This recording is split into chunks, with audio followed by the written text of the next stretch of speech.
আসসালামু আলাইকুম dear viewers, let's leave ফুটবলের নতুন একটি এপিসোডে আপনাদেরকে স্বাগতম। ইউরোপের ট্রান্সফার মার্কেট ওপেন হয়ে আছে অনেক আগে থেকেই। এই এপিসোডটাও সেই হিসাবে অনেক আগেই আসলে করার কথা ভেবেছিলাম। পার্টিকুলার কয়েকটা ট্রান্সফার নিয়ে একটু আপডেট পেলে তারপরে ভিডিওটা করবো বলে ভাবছিলাম, কিন্তু আসলে সেই তিনটা ট্রান্সফারেরই বেসিক্যালি দুইটা ট্রান্সফারের তেমন একটা আপডেট হয়নি, এখনো ঝুলে আছে। আহ, তাই ভিডিওটা আজকে করলাম। আপডেট যখন আসবে তখন আমরা সেই আপডেট নিয়ে আবার হাজির হবো ইনশাল্লাহ। বরাবরের মতোই ট্রান্সফার মার্কেটটা আসলে ইউরোপের ট্রান্সফার মার্কেট অলওয়েজ একটা entertainment, real fun to watch, real fun to follow. গত বছরের ট্রান্সফার মার্কেটটা ইম্পর্টেন্ট ছিল বিশ্বকাপের কারণে, যে সিজনের এন্ডে বিশ্বকাপ, অনেক প্লেয়ারই তখন ট্রান্সফার চাচ্ছিলেন যে বিশ্বকাপ যাতে তারা স্কোয়াডে ঢুকতে পারেন, সেজন্য প্রপার গেম টাইম পাওয়ার মতো একটা ডেস্টিনেশন খুঁজছিলেন তারা। সেই হিসাবে অনেকগুলা ট্রান্সফারই এই জিনিসটা মাথায় রেখে হয়েছে এবং পরবর্তীতে এবার বিশ্বকাপের পারফরমেন্সের বেসিসে অনেকগুলো ট্রান্সফার হচ্ছে। ট্রান্সফার মার্কেট নিয়ে আলাদাভাবে যদি বলি, ইংলিশ প্রিমিয়ার লিগে সবচেয়ে সরগরম মার্কেটটা ইংলিশ প্রিমিয়ার লিগেই এবার এখন পর্যন্ত দেখা যাচ্ছে। Arsenal last premier league champion, raining champion, তারা এবার এখন পর্যন্ত তেমন একটা প্লেয়ার ভিড়ায়নি। একটা গ্রিক প্লেয়ার জলিস, সে সম্ভবত মিডফিল্ডার, তাকে শুধু মাঠে নিয়েছে। আর ছোটখাটো কিছু সাইনিং যেমন থাকে সব সময় সেরকম আছে। এখন পর্যন্ত তারা তাদের এখান থেকে কোনো প্লেয়ার তাদের হারায়নি, সো তারা আসলে তাদের স্টকটা মেনটেন করছে এবং তারা এবার এখন পর্যন্ত আমার মনে হয় সেটার কারণেই তো এখন পর্যন্ত বলতেই হয় তারাই প্রিমিয়ার লিগে সবচেয়ে শক্তিশালী অবস্থানে আছে। এবং ভেরি ইন্টারেস্টিংলি তারা আরেকজন প্লেয়ারকে সাইন করছে, and that's going to B the transfer of the season সোফার, যদি এটা সাফল্যের মুখ থেকে, সেটা হচ্ছে ভিনিসিয়াস জুনিয়রকে তারা রিয়াল মাদ্রিদ থেকে নিয়ে আসতে চাচ্ছে। যাই ভিনিসিয়াস এখন পর্যন্ত যে হাল হকিকত, তিনি রিয়াল মাদ্রিদের প্র্যাকটিস সেশনে জয়েন করছেন। আবার আবার একদিন শোনা যাচ্ছে যে ইনস্টাগ্রাম থেকে তিনি রিয়াল মাদ্রিদ রিলেটেড সব পোস্ট সরিয়ে দিয়েছেন। সো আসলে এটা কোনো পিআর স্ট্র্যাটেজি কিনা, পিআর স্টান্ট কিনা, এটা সময়ই বলবে। এখনো ট্রান্সফার মার্কেটের মোর দেন 3 উইকস বাকি আছে, সো এনিথিং ক্যান হ্যাপেন। এবং এই ধরনের ট্রান্সফার সাধারণত উইন্ডোর শেষ পর্যায়ে গিয়েই একটা শেপ পায়।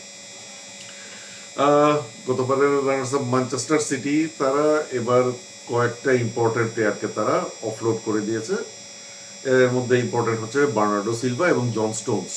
বার্নার্ডো সিলভা চলে গেছেন রিয়াল মাদ্রিদে, জন স্টোনস ইন্টার মিলানে। এবং এছাড়াও ডিফেন্সে তাদের আকানজি, আকে, বেশ কয়েকজন নোন নেমস তারা চলে গিয়েছে।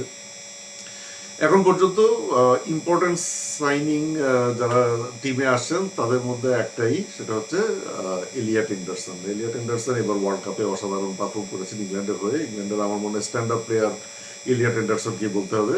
হ্যারি কেইন এবং জুড বেলিংহাম দুজনই 7টা করে গোল করেছেন, but Anderson with Anthony Gordon was amazing.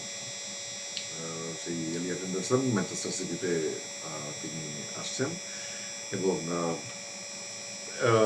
ফডেনের জায়গাটা হয়তো এখন ফিক্সড অবস্থায়, মানে এলিয়ট এন্ডারসন তিনি অন্তত শুরু করবেন সেই জায়গায়, এটা কোনো সন্দেহ নেই। তো ম্যানচেস্টার সিটি অবশ্যই মানে তারা টিম বিল্ডিং করছে, আরো প্লেয়ার ডেফিনেটলি তারা দিবে। এখন পর্যন্ত আমার মনে হয় তারা অবজারভেশনে আছে। আর লিভারপুল লিভারপুল গত সিজনে তারা কয়েকটা মানে বেশ কয়েকটা সাইনিং করেছেন এবং শেষের দিকে তারা আলেকজান্ডার ইসাককে নিয়ে একেতিকে নেওয়ার পরও তারা আলেকজান্ডার ইসাকের পিছনে যেভাবে তারা লেগেছিল অনেক লম্বা সময় ধরে, শেষ পর্যন্ত ইসাককে তারা ঠিকই নিয়েছে, কিন্তু এই ইসাকের পিছনে সময় ব্যয় করায় তারা টার্গেট করেছিল সেন্টার ব্যাক মার্ক গুয়েহিকে ফ্রম ক্রিস্টাল প্যালেস, এবং ইসাকের এক্সিকিউশন একদম 11th আওয়ারে হয়েছিল, যার কারণে তারা সেটা কমপ্লিট করার পরে এনাফ সময় পায়নি এবং গুয়েহিকে শেষ পর্যন্ত তারা টিমে আনতে পারেনি। এবং কথায় যে বলে সময়ের 1-4 অসময়ের 10-4, সেই অসময়ের 10-4টা লিভারপুল গত সিজন পুরোটা দিয়ে গেছে এবং এ সিজনও তারা দিয়ে যাচ্ছে এই ডিফেন্সটাকে রেইনফোর্সমেন্ট না করার ফলাফল। এবার তারা এখন পর্যন্ত জেরেমি জ্যাকেরকে নিয়ে এসেছে, এটা একটা গুড সাইনিং বলতেই হবে, যদিও এখনো তিনি এখন 23 বছর বয়সেই মোটামুটি ইনজুরি প্রোন হিসাবে একটা বদনাম তার ঘাড়ে চলে এসেছে, এবং সেটা কিভাবে কাজ করে জানি না। ভার্জিল ভ্যান ডাইক আছেন, তিনি আর কত এই ভারটা টানবেন, আমি এটা মাঝে মধ্যে প্রশ্ন করি লিভারপুলকে। ভার্জিল ভ্যান ডাইক আছে এবং ইব্রাহিম কোনাতে চলে গেছেন রিয়াল মাদ্রিদে। সো জো গোমেজ আছেন, জো গোমেজ প্র্যাকটিস 2-1 ওয়ার্ম আপ ম্যাচে তিনি ইনজুরির কারণে এখন পর্যন্ত মাঠে নামতে পারেন। ইনজুরি ম্যাচেই অ্যাকচুয়ালি তিনি ওয়ার্ম আপ ম্যাচে ইনজুরিটা পেয়েছেন। সো এটা একটা সিগনিফিক্যান্ট একটা সময় তিনি প্রিমিয়ার লিগের স্টার্টে মাঠের বাইরে থাকবেন। গতবার নিয়ে এসেছিল তারা জিওভানি লিওনি এখন পর্যন্ত ইনজুরির কারণে মাঠের বাইরে। আর এবার তারা দুজন ইয়াং সেন্টার ব্যাক কিনেছে, টিনেজ সেন্টার ব্যাক। সো এগুলো কিছুটা প্যানিক বাইং, কিছুটা ফরওয়ার্ড লুকিং বাইং, কিন্তু আসলে ওই জায়গাতে অভিজ্ঞতার একটা অভাব লিভারপুল এখন পর্যন্ত থাকছে। তবে তারা ফরওয়ার্ডে এবার সালাহকে তাদের ছেড়ে দিতে হয়েছে, সালাহ চলে গেছেন, কিন্তু সেখানে রিপ্লেসমেন্ট হিসাবে তারা যে টার্গেটটা করেছে that is a very good target. Bradley বারকোলাকে তারা পিএসজি থেকে টার্গেট করেছে, যদিও সালাহ যে পজিশনে খেলেন বারকোলা অ্যাকচুয়ালি সে পজিশনে, বারকোলা খেলেন অপোজিট সাইডে লেফটে, কিন্তু বারকোলা যদি ওখানে খেলেন তাহলে বিডে নাম্বার 9 পজিশনে ইসাক এবং রাইট সাইডে একিতিকে এখানে খেলতে পারেন। তো ইসাক এবং একিতিকে একসাথে খেলানোর একটা ভালো একটা সলিউশন হতে পারে ব্র্যাডলি বারকোলা যদি এই লেফট সাইডটা ফিক্স থাকে, যেখানে কডি গ্যাকপো খেলেন। কডি গ্যাকপোকে ছেড়ে দিতে হতে পারে লিভারপুলকে, ব্র্যাডলি বারকোলাকে ইয়ে করার জন্য, অ্যাকোমোডেট করার জন্য। তবে সেটা এখনো এক স্টেলমেটে আছে, কারণ পিএসজি যে প্রাইসটা চাচ্ছে প্রবাবলি 170 মিলিয়ন ইউরো, সেটা আসলে লিভারপুলের জন্য এই সিজনে খরচ করাটা, তারা লাস্ট সিজনে যে টাকা ঢেলে আসলে প্রপার ফলাফলটাও পায়নি। তো এইবার তাদের জন্য সেই রিস্কটা নেওয়াটা কি শেষ পর্যন্ত ওয়ার্দি হবে কিনা, এটা নিয়েই পুরো ক্লাব ডাউটে আছে। তো দেখা যাক কি হয় শেষ পর্যন্ত। আর চেলসির কথা বলতেই হয়, ট্রান্সফার মার্কেট সবসময় চেলসি একটা বড় নাম। চেলসিতে এবার নতুন কোচ হয়ে এসেছেন জাবি আলোনসো। একটা প্রসঙ্গ আসলে বলতে হয়, গতবার যখন চেলসি যখন সাবি আলোনসোকে তাদের এই সিজনের কোচ হিসাবে ডিক্লেয়ার করলো, তখন কিন্তু আমরা অনেকেই লিভারপুল ফ্যানরা অনেকে মনে করছিলাম তার মানে আর্নে স্লটকে লিভারপুল হয়তো মানে এবার রিটেইন করবে, কারণ সাবি আলোনসো লিভারপুলের কোচ এক সময় না এক সময় হবেন, এটাই এটা ভাবা হচ্ছিল। এবং গত সিজনে লিভারপুলের পারফরমেন্স খুব আশানুরূপ না হয় সাবি আলোনসো নামটা শোনা যাচ্ছিল। তো যখন চেলসিতে তিনি জয়েন করলেন তখন মনে হচ্ছিল ওকে লিভারপুল হয়তো স্লটকে আরো কিছুদিন দেখবে। যার কারণে সাবি আলোনসোকে আপাতত তারা ইয়ে করছেন এবং সাবি আলোনসো চেলসির অফারটা গ্রহণ করেছেন। কিন্তু আনফর্চুনেটলি কিছুদিন পরে দেখা গেল তারা স্লটকে সেট করলো এবং সেখানে আন্দোনি ইরাওলা আসলেন। সো লিভারপুলের নতুন কোচ হিসেবে ইরাওলা কিভাবে কিরকম করেন সেটা সময় বলে দিবে। ইরাওলা এখন পর্যন্ত বড় দল সামলানি, তিনি ছোট দলই সামলেছেন এবং লিভারপুল তারা একটা এলিট ক্লাব, এটা বলতেই হয়। সো এলিট ক্লাবের একটা আলাদা ইগো থাকে, একটা আলাদা হেরিটেজ থাকে, সেটা কিভাবে তিনি ডিল করবেন সেটা সময় বলে দিবে।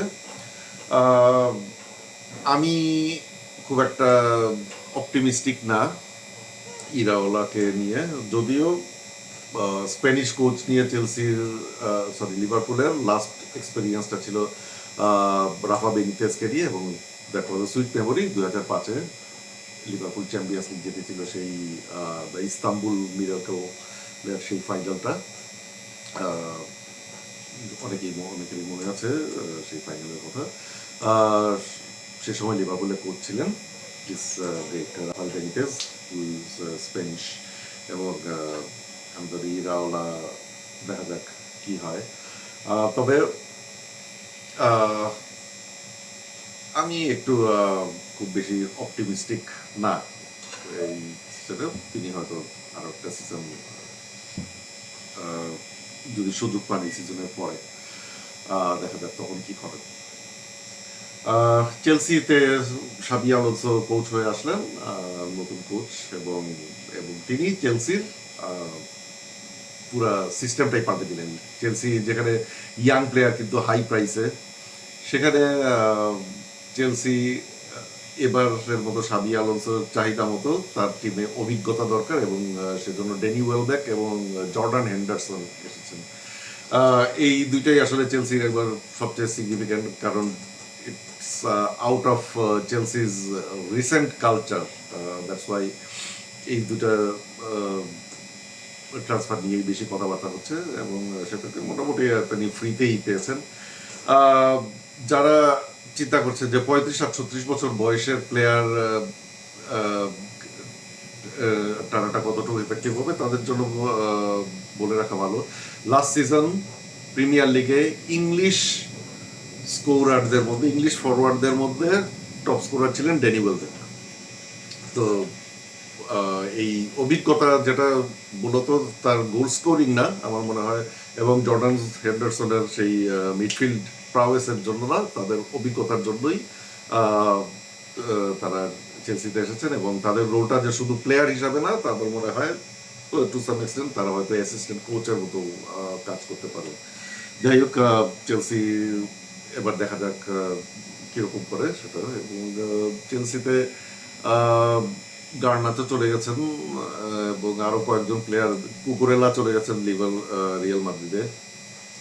সেই হিসাবে চেলসি এখন পর্যন্ত ইয়াং প্লেয়ার এই হেন্ডারসন এবং ওয়েলব্যাকের বাইরে খুব একটা প্লেয়ার তারা এখন পর্যন্ত আনেনি।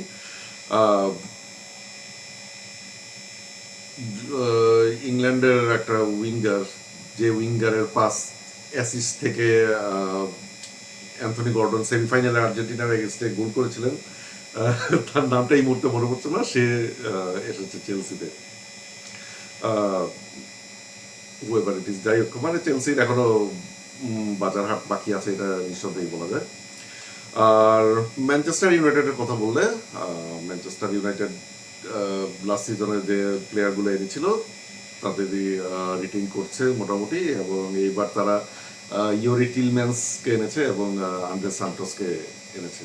টিলম্যান্স আমরা জানি তিনি অ্যাস্টন ভিলা থেকে এসেছেন, but he had been for long time in at Leicester, এবং তিনি আমাদের হামজা চৌধুরীর এক্স টিমমেট। সো দেখা যাক, এবং তিনি তার স্বদেশী শন লেমেন্সের সাথে এখন লিভারপুলে নতুন যাত্রা কিরকম হয় সেটাই এখন দেখার অপেক্ষা। দর্শক, ইংলিশ প্রিমিয়ার লিগে 5টা বড় ক্লাবের কথা বললাম, এর সাথে টটেনহাম আছে। টটেনহামও এবার পরপর 2 সিজন তারা রেলিগেশন ফাইট করে এবার তারা একটু উঠে পড়ে লেগেছে। সেখান থেকে তারা কিছু প্লেয়ার এনেছে, সেনেসি এবং ম্যাথিয়াস ফার্নান্ডেজ, কয়েকজনকে আর কি তারা টিমে এনেছে। দেখা যাক সেটা কিপ করে কিনা টিএসআরবির আন্ডারে। আর এবার দর্শকদের বড় ক্লাবের বাইরেও একটা বাংলাদেশের দর্শকদের জন্য একটা ইম্পর্টেন্ট ক্লাব, সেটা হচ্ছে ফুলহ্যাম। এবং ফুলহ্যামে আছেন ফারহান আলী ওয়াহিদ, যিনি খুব শীঘ্রই বাংলাদেশের পাসপোর্ট হোল্ড করবেন এবং আশা করা যায় নভেম্বরের সাব গেমসে বাংলাদেশের হয়ে খেলতে নামছেন। ইংলিশ প্রিমিয়ার লিগের প্লেয়ার। সো বর্তমানে হামজা চৌধুরী বাংলাদেশের ফুটবলের ফেস, কোনো সন্দেহ নেই, বাট প্লেয়ার প্রোফাইলে তিনিই হয়ে যাবেন তখন বাংলাদেশের সবচেয়ে হাইয়েস্ট প্রোফাইল প্লেয়ার কারেন্ট সিচুয়েশনে। এবং প্রি সিজন ফ্রেন্ডলিজ গুলা দেখলে যেটা বুঝতে পারলাম যে ফুলহ্যামের এবারকের কোচ যিনি আলভারো আরবেলোয়া, গত সিজনে রিয়াল মাদ্রিদের কোচ ছিলেন, আরবেলোয়ার পরিকল্পনায় হয়তো তিনি ভালো মতোই আছেন এবং সবকটা ফ্রেন্ডলিতেই তিনি বুদ্ধি হিসাবে নেমেছেন। সো ফারহান আলী ওয়াহিদকে আমরা ইনশাল্লাহ অনেকটুকুই আমরা এই ফুলহ্যামের ম্যাচগুলোতে এবারে প্রিমিয়ার লিগে দেখব, দেখা যাক। আর রিয়াল মাদ্রিদ বার্সেলোনার কথা বলে লা লিগায় রিয়াল মাদ্রিদ এবার খুবই ইন্টেলিজেন্ট বাইং এ আছে এবং আপনারা সবাই জানেন রিয়াল মাদ্রিদের কোচ এবার হচ্ছেন the great special one Jose Mourinho. আমি ব্যক্তিগতভাবে মরিনোর রিয়াল মাদ্রিদের কোচের চাকরিটা নেওয়াটা আমি আসলে পছন্দ করিনি। Not because I don't like Real Madrid, সেটা না। মরিনো যেখানেই থাকেন আমি তার একজন বড় ফ্যান এবং এই শেষ বয়সে আমি চাচ্ছিলাম না আসলে তিনি কোনো বড় ক্লাবে ঢুকে সেখান থেকে ব্যর্থতার দায় কাঁধে নিয়ে ডিসরেসপেক্টেড ওয়েতে স্যাক্ট হন, এটা আসলে আমি দেখতে চাইনি। এবং রিয়াল মাদ্রিদে দেখা যাক তিনি তার এই সেকেন্ড ফেজে কেমন ইয়ে করেন। আমি আসলে রিয়াল মাদ্রিদকে এবারের মতো খুব একটা কোথাও দেখছি না। এর কারণ রিয়াল মাদ্রিদ তারাও একটা কালচার তৈরি করেছিল সেই গ্যালাক্টিকোস কালচার থেকে সরে এসে, যে তারাও ইয়াং প্লেয়ার কিনতো এবং স্টার কিনলেও তারা ইয়াং স্টার দেখেই আসলে তারা টিমে প্লেয়ার নিত গত কয়েকটা বছর ধরে। সেই সূত্রেই আসলে এমবাপ্পে একটা ব্যতিক্রম। এমবাপ্পে যদিও এসেছেন 26 বছর বয়সে, still young, but Vinicius, Endrick, Gonzalo Ramos, Arda গুলের এই প্লেয়ারগুলোকে রিয়াল মাদ্রিদ আসলে ইয়াং প্লেয়ার, মাস্তানতুয়ানো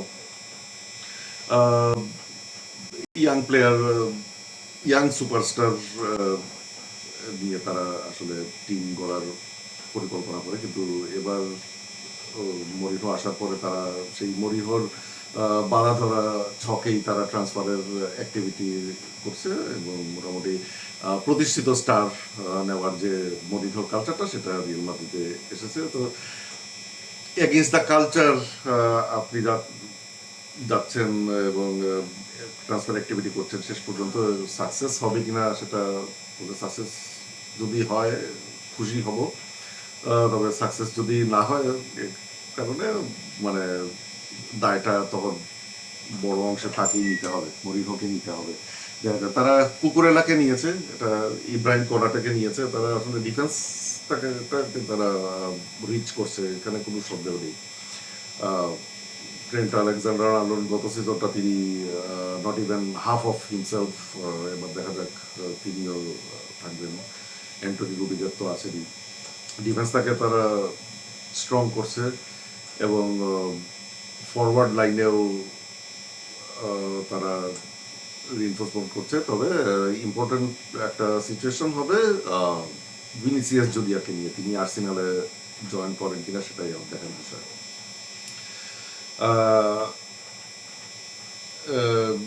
বার্সেলোনা তারা দুইজন উইঙ্গার নিয়েছে, কারিম আদেইয়েমিকে নিয়েছে, তিনি লামিন ইয়ামালের আন্ডারস্টাডি থাকবেন, এবং অ্যান্থনি গর্ডন এসেছেন যিনি রাফিনহাকে হয়তো আন্ডার স্টাডি হিসাবে থাকবেন। সেখানে যেখানে উইঙ্গার তাদের আসলে খুব প্রয়োজন ছিল না, সেখানে তারা স্ট্রেংথেনিং করছেন, কিন্তু এখনো নাম্বার 9 হিসাবে একজনই ছিল, লেভানডস্কি গত সিজন শেষ করে তিনি বার্সেলোনা ছাড়ছে, সেটা কনফার্ম ছিল। সেখানে এখন পর্যন্ত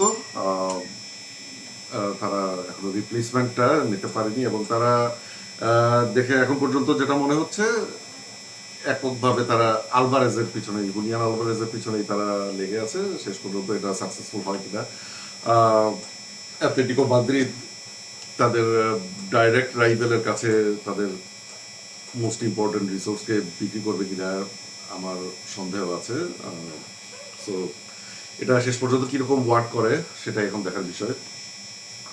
আলভারেজকে তারা নিতে পারে কিনা, কিন্তু তাদের ব্যাকলাইনে আমার মনে হয় আলভারেজের জন্য যে টাকা তাদের খরচ করতে হবে, তারপরে তারা তাদের ডিফেন্সকে কতটুক এনরিচ করতে পারে সেটাই। তাদের ডিফেন্স নিয়ে গত 2 সিজনই তারা তাদের ডিফেন্সের কারণে ভুগেছে।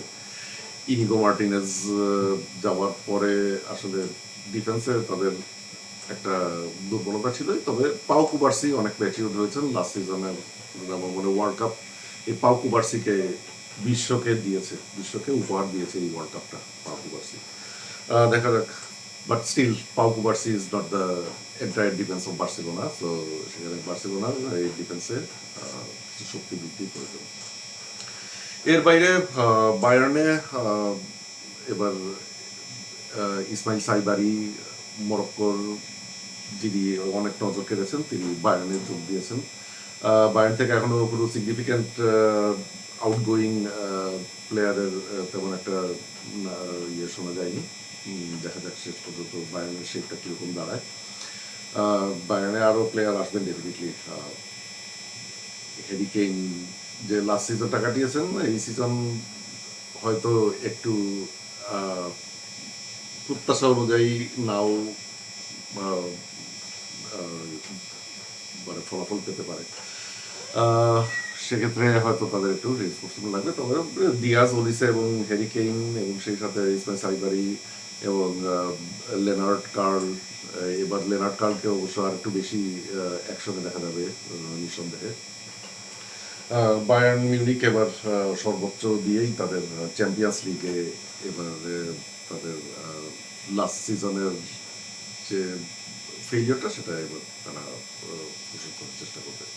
লাস্ট সিজনে আমার মনে বেস্ট টিম ছিল বায়ার্নই। সেমিফাইনালে তারা পিএসজির কাছে আনফর্চুনেটলি তারা হেরে গেল। এবার তারা হয়তো চ্যাম্পিয়ন্স লিগটাকে পাখির চোখ করবে। দেখা যাক কীরকম দাঁড়ায়। দর্শক, এবার